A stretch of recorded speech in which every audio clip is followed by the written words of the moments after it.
The story of the brave women and the enchanted meeting. Once upon a time, in a land not so far away, there lived a group of women who believed in the power of equality and justice. In a charming village called Seneca Falls, nestled beside a sparkling river and surrounded by lush green hills, the people lived their lives peacefully. But not everything was as perfect as it seemed. In this village, men and women were treated very differently. Women were expected to stay at home, tend to the house, and take care of the children, while men went out to work and made important decisions. This saddened many women, who knew they were just as capable and intelligent as men. Among these women were two brave and wise souls named Elizabeth Cady Stanton and Lucretia Mott. One sunny morning, Elizabeth and Lucretia met under a grand oak tree that stood at the center of Seneca Falls. The tree was known for its magical aura, believed to give strength and courage to those who sat beneath its sprawling branches. Lucretia, Elizabeth began, her voice filled with determination. It's time for a change. We cannot let our daughters grow up in a world where they are not treated equally. We must do something. Lucretia nodded, her eyes shining with the same fire. I agree, Elizabeth. We need to gather the women and speak out against these unfair rules. But how can we make our voices heard? As they pondered this, a gentle breeze rustled the leaves of the oak tree, and a tiny bird, perched on a branch above them, chirped melodiously. It seemed as if the tree itself was encouraging them. We shall hold a grand meeting, Elizabeth exclaimed, inspired by the oak tree's whispers. A convention where we can share our ideas and gather support for our cause. We will invite all the women in the village and beyond. Lucretia clapped her hands in agreement. Yes, and we shall call it the First Women's Rights Convention. It will be a magical event that will change the course of history. Excitedly, the two women began to plan their enchanted meeting. They sent out invitations far and wide, calling upon all women who believed in equality and justice to join them. They chose a grand hall in Seneca Falls as the venue, decorated it with colorful banners and fresh flowers, and set up a stage for the speakers. On the day of the convention, women from all corners of the village and neighboring towns arrived, their hearts filled with hope and anticipation. Among them was a young woman named Susan B. Anthony, who had traveled a great distance to be part of this historic event. She had heard tales of Elizabeth and Lucretia's bravery and was eager to lend her support. As the women gathered, the grand hall buzzed with excitement. Elizabeth stood on the stage, her voice strong and clear as she welcomed everyone. Dear friends, she began, we are here today to stand up for what is right. We believe that women deserve the same rights as men, and together we can make this dream a reality. Let us speak our minds and share our stories, for today marks the beginning of a new era. The women cheered, their spirits lifted by Elizabeth's words. One by one, they took turns speaking, sharing their experiences and ideas. Lucretia spoke passionately about the need for equal education, while Susan B. Anthony eloquently argued for women's right to vote. As the day went on, the hall filled with laughter, tears, and applause. The women felt a sense of unity and strength they had never experienced before.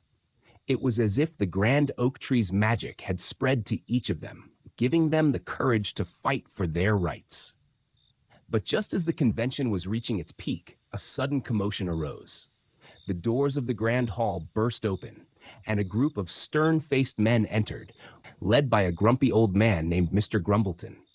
He was known for his dislike of any change and had come to put an end to the women's meeting. What is this nonsense? Mr. Grumbleton bellowed, his face red with anger. Women have no place discussing such matters. Go back to your homes and leave the important decisions to us men. The women gasped, their excitement turning to fear. But Elizabeth, Lucretia, and Susan stood firm, their hearts filled with the oak tree's courage. Mr. Grumbleton, Elizabeth replied calmly, we are not here to cause trouble. We are here to seek justice and equality. Every person, regardless of gender, deserves to have their voice heard. Mr. Grumbleton sneered, but before he could retort, a soft voice from the back of the hall spoke up. It was a young girl named Emily, who had been inspired by the speeches and had found her own courage. "Please, Mr. Grumbleton," Emily said, her voice trembling but resolute, "we only want a fair chance to prove ourselves. Won't you listen to what we have to say?" The hall fell silent as everyone waited for Mr. Grumbleton's response. For a moment, he seemed taken aback by the young girl's bravery, but his face hardened once more, and he shook his head. "Enough of this foolishness," he growled. "This meeting is over." As the men began to push their way through the crowd, Elizabeth, Lucretia, and Susan knew they had to act quickly. They looked at each other, their eyes reflecting a shared determination. "Let us not give up," Susan whispered, "for our fight has only just begun." With a nod, the three women stepped forward, ready to face whatever challenges lay ahead. The enchanted meeting might have been disrupted, but the spirit of the brave women would not be extinguished.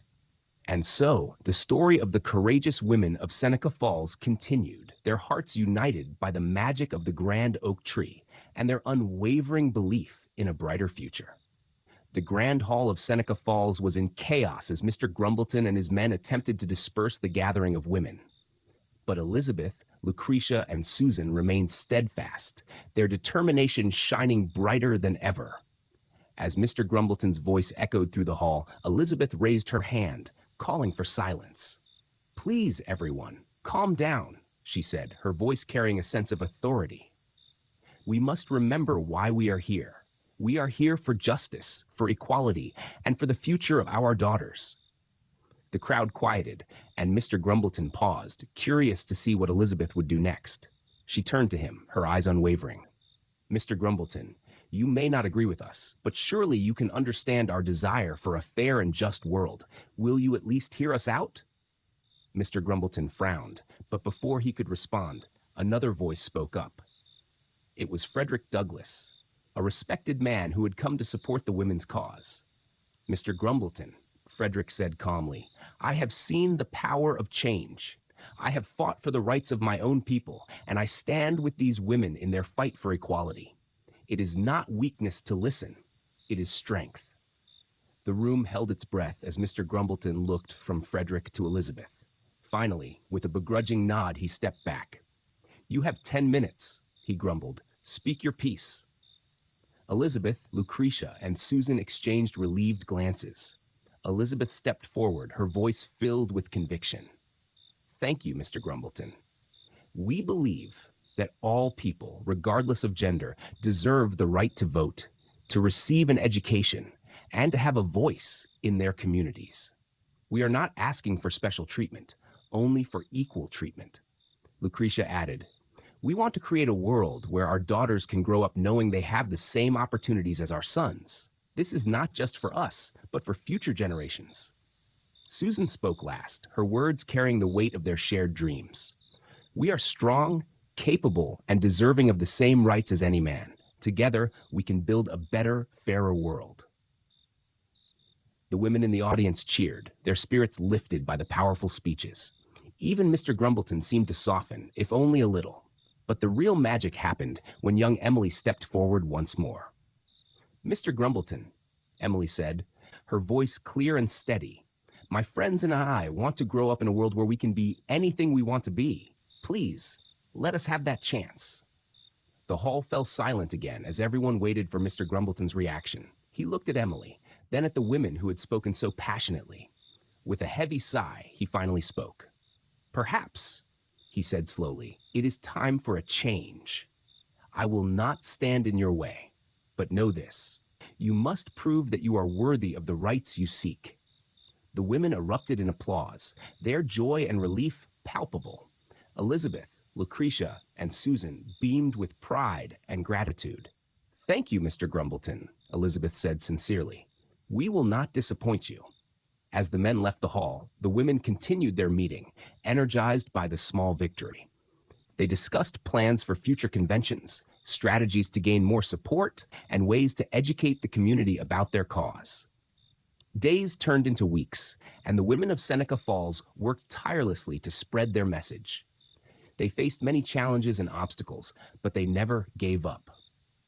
The enchanted spirit of the grand oak tree, which had given them courage and strength, remained with them always. One bright morning, a new convention was held, this time with even more supporters, including men who had come to realize the importance of equality. Elizabeth, Lucretia, and Susan stood at the forefront, proud of how far they had come. Today, Elizabeth announced, we stand not just as women seeking rights, but as a united community. Together, we will continue to fight for justice, for equality, and for the future of our children. The crowd cheered, and the village of Seneca Falls buzzed with hope and excitement. The brave women had started a movement that would grow and spread, touching the hearts of people far and wide. And so the story of the first Women's Rights Convention became a legend, passed down from generation to generation. It was a tale of courage, unity, and the power of believing in a better world. The end.